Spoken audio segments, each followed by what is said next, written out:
Enfin, c'est arrivé.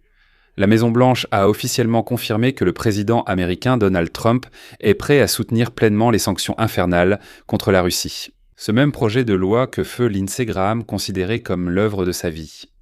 Après 2 ans de lutte et après la mort de son auteur, le document a enfin reçu le feu vert du président américain. De plus, aujourd'hui, le 13 juillet, il a même été durci au Sénat, avec l'ajout de quelques points intéressants. Mais ici, il y a une vérité gênante pour Donald Trump lui-même, dont il faut parler séparément et honnêtement. Pendant que Washington mettait 2 ans à approuver le document, l'Ukraine avait déjà imposé ses propres sanctions. On les appelle des sanctions à longue portée. Contrairement à celles des Américains, elles fonctionnent déjà et avec succès. Aujourd'hui, on a appris que le raffinage du pétrole russe est tombé au niveau de 2005. Et Vladimir Poutine lui-même l'a reconnu publiquement pour la première fois. Il a dit, je cite, « Oui, les Ukrainiens nous posent certains problèmes avec les produits pétroliers. » Dans cette édition, que Donald Trump a-t-il précisément soutenu, et quand cela sera-t-il effectif ? Pourquoi les drones ukrainiens ont-ils été plus efficaces que les sanctions américaines ? La question principale est de savoir si Donald Trump signera finalement ces sanctions, ou s'il s'agit encore d'une tentative de simplement effrayer Vladimir Poutine. Je m'appelle Alexei Petchi, discutons ensemble de ce sujet. Mais avant de commencer, je vous demande de vous abonner à la chaîne. Nous approchons des 300 000 abonnés. Je vous serai reconnaissant de vous abonner. Abonnez-vous à la chaîne.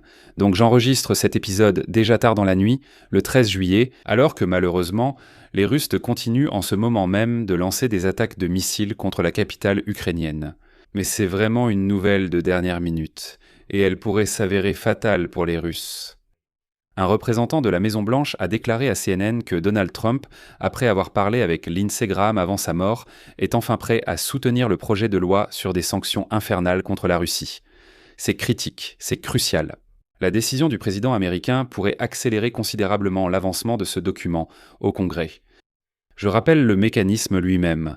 Le projet de loi de Lindsey Graham ouvre à Donald Trump la voie à l'imposition de droits de douane élevés sur les importations de tous les pays qui continuent d'acheter du pétrole, de l'uranium et du gaz naturel russe. Il s'agit de 5 États intermédiaires qui achètent du pétrole russe bon marché afin de le revendre ensuite, ou des produits pétroliers fabriqués à partir du pétrole russe. Et maintenant, il y a déjà 85 sénateurs qui sont co-auteurs de ce projet de loi. Et cela suffira même pour passer outre le veto présidentiel, si Trump change soudainement d'avis. Mais les sources de la Maison-Blanche, c'est une chose, bien sûr. Elles assurent que Trump a finalement soutenu ces sanctions infernales. Mais tout de même, la source de la Maison-Blanche s'est exprimée anonymement. Mais aujourd'hui, même le leader des Républicains, John Thune, le chef de la majorité républicaine, l'a confirmé publiquement. La Maison-Blanche a travaillé en étroite collaboration avec Lindsey Graham sur le texte de la version finale de ce projet de loi sur les sanctions infernales. Voici sa déclaration. Pour cela, il faut des efforts à la fois des démocrates et des républicains au Sénat. Mais j'espère que nous réussirons à le faire. Ce projet de loi constitue l'héritage politique du sénateur Graham. Le démocrate Richard Blumenthal, co-auteur avec Lindsey Graham, a exprimé l'enjeu de manière assez émotive et a déclaré, je cite, « L'adoption rapide de ce projet de loi à la mémoire du sénateur Graham doit être considérée comme un hommage digne. » C'est exactement de cela dont nous parlions lorsque je lui ai parlé pour la dernière fois ce week-end. Je tiens à souligner que la version actuelle des sanctions infernales contre la Russie prévoit des sanctions secondaires pour les pays tiers. L'introduction de tarifs prohibitifs de 500 sur les produits provenant des États qui continuent d'acheter des ressources énergétiques russes, pétrole, uranium et gaz naturel. Ces sanctions prévoient également un blocus financier, c'est-à-dire des restrictions sévères contre les plus grandes banques russes et les oligarques, ainsi qu'une interdiction d'investissement, un blocage total des investissements américains dans n'importe quel secteur énergétique russe. Donald Trump lui-même a également beaucoup changé sa position. Je vais vous rappeler un seul épisode pour que vous compreniez à quel point sa rhétorique a changé. Le 8 juillet, Donald Trump a rencontré Volodymyr Zelensky lors du sommet de l'OTAN à Ankara, où il a fait l'éloge des frappes des forces armées ukrainiennes contre la Russie, en disant qu'elles rapprochèrent la paix. Ce jour-là, Trump a également déclaré publiquement que le même jour, c'est-à-dire le 8 juillet, il ne manquerait pas d'appeler Vladimir Poutine et discuterait avec lui des négociations de paix. Mais ensuite, il y a eu une réunion à huis clos entre Trump et Zelensky, et nous ne savons pas exactement ce qui s'y est dit. Mais aujourd'hui, il est déjà tard dans la soirée, le 13 juillet, et Trump n'a toujours pas appelé Vladimir Poutine, et a même complètement cessé de mentionner son nom lors des discussions publiques. Et voici le point le plus important. Donald Trump pourrait réellement finir par soutenir les sanctions afin de pouvoir monter dans le dernier train de la victoire, si l'on peut dire ainsi. Pendant que Washington coordonnait le texte du projet de loi sur les sanctions infernales, l'Ukraine avait déjà obtenu un résultat que ni des milliers de sanctions, ni 4 ans de diplomatie n'avaient pu apporter. Le raffinage du pétrole en Russie est tombé à moins de 4 millions de barils par jour, ce qui est un minimum depuis mars 2005, c'est-à-dire le niveau le plus bas depuis presque toute la période de gouvernance de Vladimir Poutine. La chute en un an est de près d'1,5 million de barils par jour, et tout cela est le résultat des frappes ukrainiennes à longue portée. Aujourd'hui, le service de sécurité ukrainien a indiqué qu'au cours des 100 derniers jours, il y a eu environ 50 attaques contre des installations de carburant russes, uniquement des installations de carburant, c'est-à-dire qu'une fois tous les 2 jours, quelque chose de très important est touché quelque part. Presque toutes les raffineries de pétrole russes ont déjà été visées par l'armée, ou du moins les 10 premières ont déjà toutes été touchées, et certaines d'entre elles plus d'une fois. Et maintenant, attention, la Russie a classé secret les statistiques officielles du secteur des carburants. Les analystes doivent désormais estimer les pertes réelles à l'aide de la surveillance satellitaire des champs pétroliers et des réservoirs. Et quand l'État commence à cacher les chiffres, c'est un aveu de catastrophe, pas seulement d'un problème, mais d'une véritable catastrophe. Je rappelle que Poutine, au début, se vantait que les frappes contre les raffineries de pétrole n'étaient soi-disant pas dangereuses, et maintenant il interdit de dire aux Russes quelle est réellement la situation dans le secteur du raffinage. Les frappes ukrainiennes ont eu des conséquences en cascade. Et je rappelle que la Russie a imposé une interdiction totale sur l'exportation d'essence puis de kérosène d'aviation et maintenant aussi de diesel. La Russie compte parmi les plus grands exportateurs mondiaux.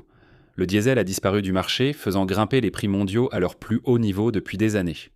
La production d'essence ne couvre que 65% des besoins saisonniers, et l'humiliation finale pour une superpuissance pétrolière. Je rappelle que Vladimir Poutine lui-même, si je ne me trompe pas, c'était en 2007 ou 2008, s'est exprimé là-bas devant les membres de l'OTAN, à l'époque où il était encore invité à ces sommets. Il avait déclaré « La Russie est une puissance énergétique, n'oubliez pas ». C'est une superpuissance et vous devez en tenir compte, sinon vous allez tous geler sans le gaz et le pétrole russe. Eh bien, cette superpuissance pétrolière finit par importer de l'essence d'Inde et du Kazakhstan. Et maintenant, réfléchissez-y. La Russie vend son pétrole à l'Inde et même en partie au Kazakhstan à prix réduit avec d'énormes remises. Et ensuite, elle est obligée de racheter à ces pays. Ce même pétrole russe met déjà au prix fort du marché, sous forme d'essence raffinée. Voilà à quoi ressemble cette superpuissance pétrolière. Finalement, même Vladimir Poutine a reconnu qu'il y a de nombreux problèmes. Aujourd'hui, le 13 juillet, lors du forum du Front populaire, Tout pour la victoire, Vladimir Poutine a fait ce qu'il évitait depuis des mois. Je le cite. « Oui, les Ukrainiens nous causent actuellement, comme on dit, certains problèmes avec les produits pétroliers. Je pense que la situation va progressivement s'améliorer. Mais la base fondamentale du secteur énergétique en Russie est très solide et fiable. » Que pensez-vous de cette esquive ? J'aime tellement quand les Russes commencent à inventer toutes sortes de formulations alambiquées pour que ce Russe sauvage et un peu stupide ne comprenne jamais vraiment ce qu'on voulait lui faire passer. Voilà ce que dit Poutine. Les Ukrainiens nous causent, pour ainsi dire, certains problèmes avec les produits pétroliers. Dis-le franchement, avec la crise du carburant, on est dans la merde, on a de vrais problèmes, mais il tourne autour du pot. Il ajoute « Globalement, notre base énergétique est solide, donc j'espère que la situation va s'améliorer à l'avenir. » Mais avant cela, avant tout ça, Poutine en a été obligé de reconnaître aussi l'aspect quotidien. Et il a tout de même déclaré, je cite, « Les problèmes persistent aussi bien pour les automobilistes que pour les entreprises. Et malheureusement, il y a aussi des files d'attente dans les stations-service. Il n'est pas toujours possible de trouver le bon type d'essence. » Ensuite, les menaces ont commencé à pleuvoir, révélant non pas la force, mais l'impuissance. Vladimir Poutine a tapé du pied d'un air menaçant de son petit pied et a déclaré que certaines réponses négatives seraient réciproques et plusieurs fois plus puissantes. J'ai déjà répété 1 million de fois que la Russie sale ne peut pas répondre, parce qu'elle est sans l'agresseur. Pour faire simple, Poutine dit que oui, il y a beaucoup de problèmes, mais qu'ils vont leur montrer maintenant, alors ne vous inquiétez pas. Et vous, Russes, supportez. Vous êtes habitués à ce que, l'essentiel est ce que les voisins soient mal lotis. Maintenant, nous allons leur faire du mal. Mais la crise du carburant, ce n'est plus seulement une question d'économie, elle est arrivée jusqu'au front, en principe. C'est pour cela que tout a été lancé. Selon le mouvement de résistance Atesh, le commandement russe dans le sud de l'Ukraine a limité le ravitaillement en carburant des groupes mobiles de tir et des unités de défense anti-aérienne. Et ici, je souligne encore une fois, réfléchissez à ce cercle vicieux. Les drones ukrainiens frappent avec les raffineries de pétrole en Russie. La Russie manque peu à peu de carburant. Ils n'ont plus de carburant pour alimenter les groupes de défense anti-aérienne, qui sont censés abattre ces drones attaquant les raffineries de pétrole. Les drones volent donc plus librement et frappent de nouvelles raffineries de pétrole encore et encore. Mais je trouve que c'est tout simplement génial. Et les frappes ne s'arrêtent pas. Dans la nuit du 13 juillet, le SBU a attaqué des patrouilleurs et des hangars avec du matériel sur la base aérienne de Baguerovo, en Crimée, au port de Kavkaz, dans le kraï de Krasnodar, et au parc de réservoir de la base pétrolière de Stavropol. Le radar Nebo-U et un lanceur S-400 près de Kerch ont été touchés, et en mer d'Azov, plus d'une dizaine de navires ont également pris feu. Il s'agit de pétroliers, de ferries, de cargos et de remorqueurs. En résumé, les sanctions américaines, les soi-disant sanctions infernales, pourraient enfin frapper pour de bon. Les sanctions américaines doivent frapper non pas la Russie, mais ceux qui donnent de l'argent au Kremlin. La Chine, l'Inde, le Brésil et en fait tous les acheteurs de pétrole. C'est un coup porté aux revenus qui financent la guerre, mais il faudra attendre. Et même lorsque le projet de loi sera adopté et que Donald Trump le signera, une grande partie des mesures de sanctions n'entreront en vigueur automatiquement qu'après 30 jours. En plus, il faudra des mois pour que les acheteurs réorganisent leur logistique. Et c'est pourquoi l'effet réel de ces sanctions ne se fera pas sentir avant, je dirais, l'hiver, et encore à condition que Trump appuie réellement sur la gâchette. Mais les sanctions ukrainiennes fonctionnent instantanément. Néanmoins, ce serait quand même une combinaison idéale, c'est-à-dire que l'Ukraine met le raffinage hors service. Ainsi, la Russie ne peut plus subvenir à ses besoins ni faire la guerre. Les sanctions de Lindsey Graham vont stopper l'exportation. La Russie et ses matières premières perdront de l'argent. L'un peut fonctionner sans l'autre, mais seulement en partie. Mais ensemble, c'est un véritable étranglement du Kremlin. Mais Trump signera-t-il les sanctions ? La question reste ouverte. Les arguments en faveur, la Maison-Blanche a officiellement confirmé sa volonté pour la première fois. Étrangement, la mort de Lindsey Lénine-Ségrad a fait du projet de loi une question d'honneur. Son adoption est présentée comme un hommage à la mémoire du grand sénateur. Les arguments contre. Trump a traîné pendant des années. Il insistait pour avoir des pouvoirs présidentiels plus étendus. Autrement dit, il voulait décider lui-même, frapper ou ne pas frapper. Et surtout, 500 c'est trop tard. Les droits de douane vont frapper la Chine et l'Inde. Ce qui risque déjà de provoquer de l'inflation aux États-Unis à la veille des élections de novembre. Donc, pour être honnête, il est probable que le projet de loi sera adopté. Il sera adopté. Mais entre adopter une loi et appliquer des sanctions, il y a un gouffre. Parce que c'est justement Donald Trump qui décidera personnellement s'il faut frapper ou non le Kremlin. Je vais m'arrêter ici. Donnez votre avis et vos conclusions dans les commentaires sous cette émission.